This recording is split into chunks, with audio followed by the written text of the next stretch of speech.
So, the Constitution gets passed, but as I mentioned before, one of the points of contention was whether or not there needed to be an inclusion of individual rights in that Constitution and some sort of provision specifying what rights were specifically for the individual states to retain state autonomy.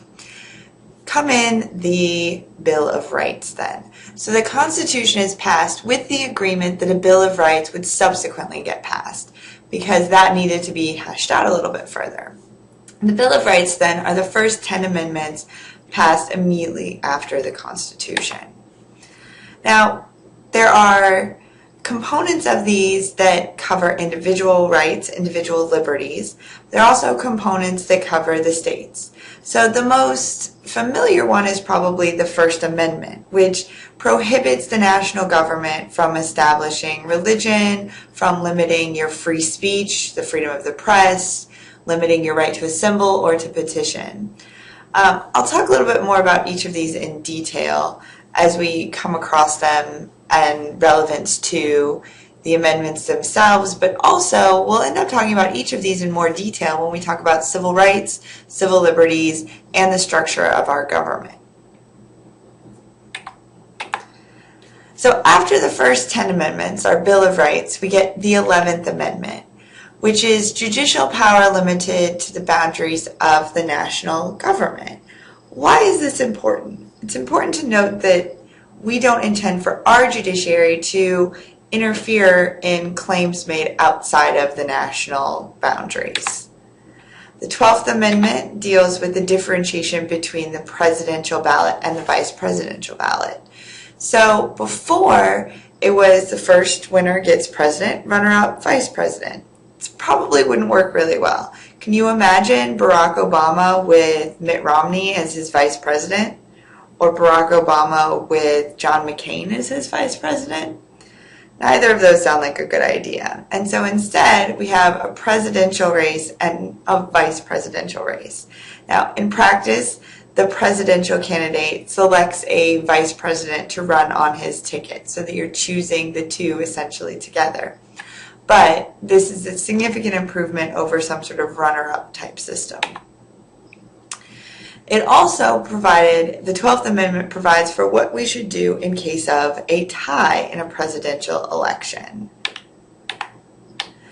After the first, we have the Bill of Rights, we've got the next two amendments after the Bill of Rights, and our next set of amendments is really what's known as the Civil War Amendments. So these should hopefully be familiar. 13th Amendment abolishing slavery, 14th Amendment granting black citizenship.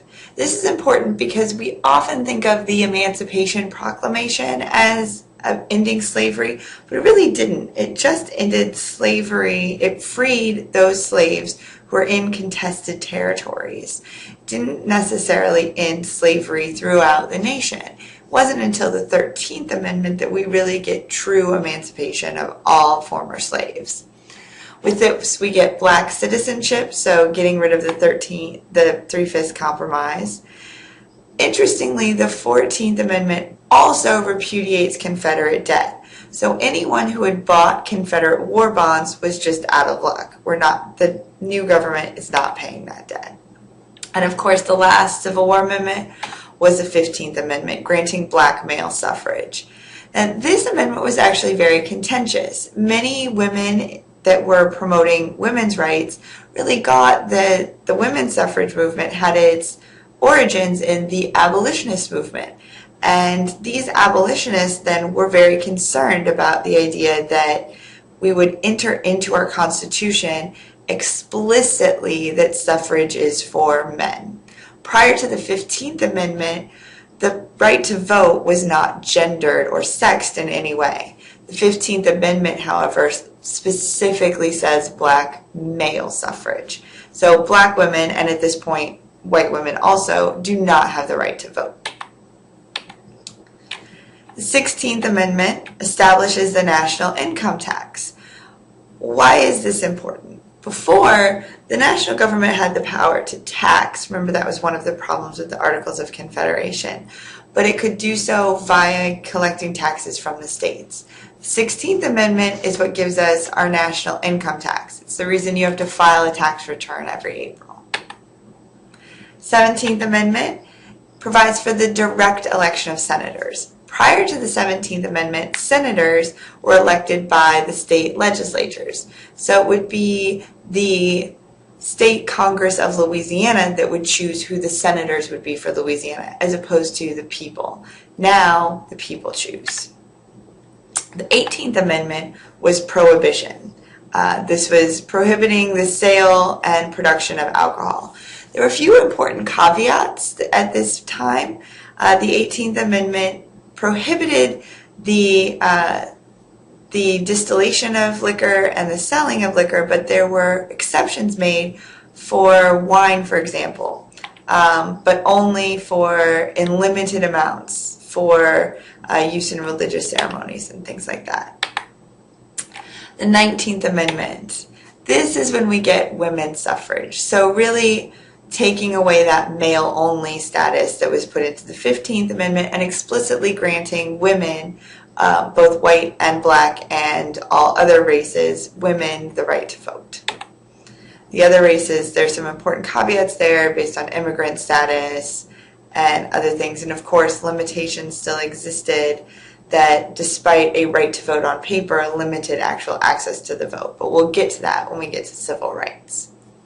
20th Amendment is when we establish Inauguration Day in January. This was important because we needed to move Inauguration Day. But more importantly in the 20th Amendment is the establishing a rule for secession. So in the event that the president is incapacitated, who steps up to fill the president's duties? And what if both the president and the vice president are incapacitated? Then who's up? So the rules of secession are laid out in the 20th Amendment. This is also why one member of the cabinet is always precluded from going to the State of the Union address every year. 21st Amendment repealed prohibition.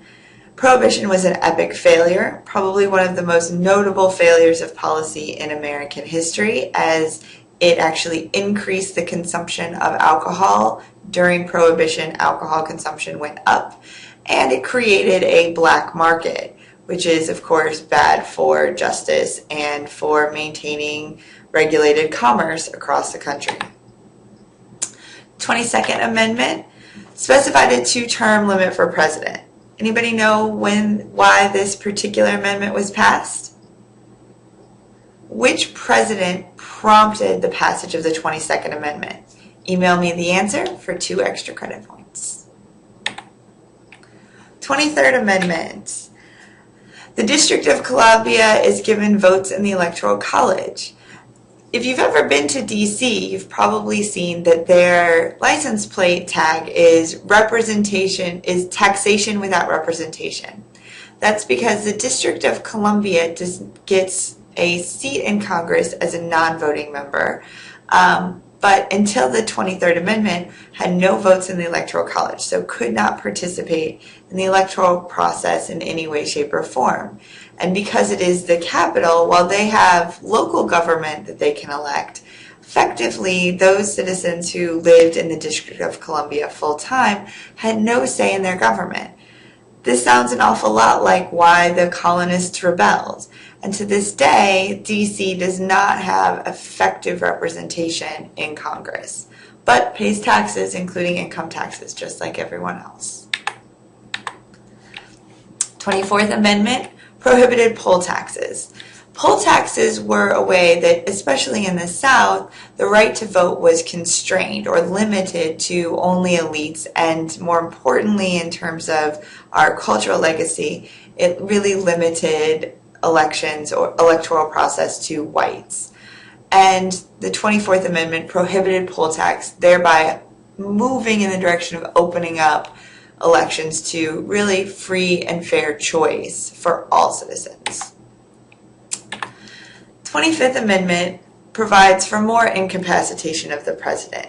So what happens if the president is just incapacitated but not dead? Like, what if he's in a coma? And I use he only because previous presidents thus far have been he's. And we had an instance in which this was important. When Woodrow Wilson was incapacitated, who would be in charge? Woodrow Wilson wasn't dead, he was still alive, but he couldn't function for health reasons. So who should then serve in the president's place? Well, it turns out his wife did an awful lot of that, and that's not really what we had in mind. When we vote for a presidential candidate, we're not necessarily looking at the qualifications of their spouses. So in the 25th Amendment, it specifies under what conditions the vice president should really be in charge, even if the president is still alive. 26th Amendment lowers the right to vote to 18. Prior to the 26th Amendment, you could not vote until you were 21.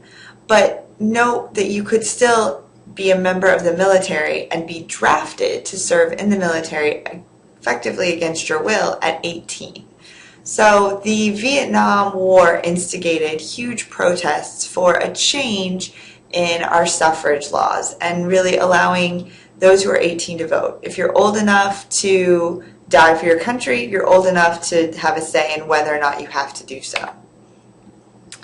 27th Amendment was important because it changed the policies on how congressional raises would take effect. So when Congress votes to raise their own salary, it doesn't take place immediately. It doesn't take effect until the following term.